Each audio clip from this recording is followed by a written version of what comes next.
রবিবার ২১ নম্বর ওয়ার্ডের উদ্যোগে এলইডি লাইট বিতরণ করা হয়। সেখানে উপস্থিত ছিলেন সাংসদ রাজীব ভট্টাচার্য, বিশিষ্ট সাংবাদিক সহ অন্যান্যরা।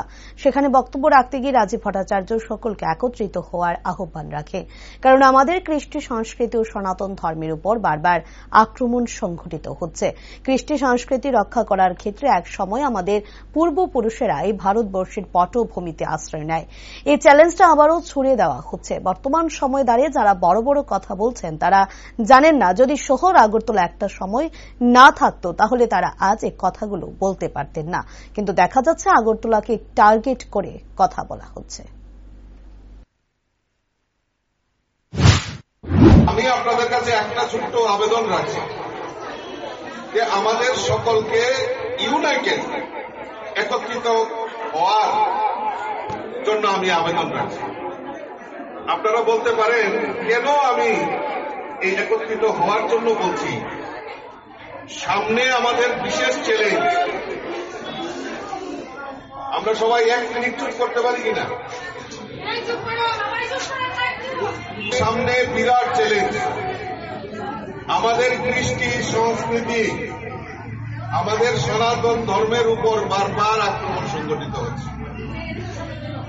আমরা যে কারণে আমাদের কৃষ্টি এবং সংস্কৃতিকে রক্ষা করার জন্য আমাদের পূর্বপুরুষরা এই ভারতবর্ষের ভূমিতে, পটভূমিতে আমরা আশ্রয় নিয়েছিলাম, সেই চ্যালেঞ্জটা আবার বারবার আমাদের সামনে ছুড়ে দেওয়া হচ্ছে।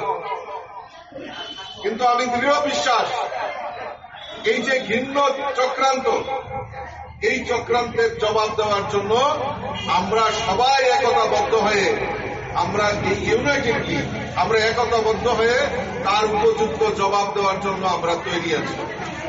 যারা এখন বড় বড় কথা বলছেন তাদের শিক্ষা নেওয়া দরকার যে এই ত্রিপুরা রাজ্য অর্থাৎ আগরতলা, এই আগরতলা যদি না থাকতো, সেদিন যদি সহযোগিতা না করতো, আজকে যারা বড় বড় কথা বলছে তাদের অস্তিত্ব বিপন্ন হতো, তারাও অস্তিত্বের আজকে যে বড় বড় কথা বলছেন সেটা কোনোদিন বলতে পারতেন না। কাজেই এই আগরতলা বিশেষ করে তার একটা ইতিহাস রয়েছে, আবারও আগরতলাকে টার্গেট করে কথা বলা হচ্ছে। আমি মনে করি যারা এই কাজগুলি এই কথাগুলি বলছেন, আগরতলার ষড়যন্ত্র নিয়ে কথা বলছেন, তাদের শিক্ষা নেওয়া দরকার। আগরতলার মানুষ প্রাণপ্রিয় মানুষ, আগরতলার মানুষ অতিথি পরায়ণ, আগরতলার মানুষ, ত্রিপুরা রাজ্যের মানুষ সর্বশক্তি দিয়ে মানুষকে সহযোগিতা করা, সেবা করা, এটাই মানুষ কথা।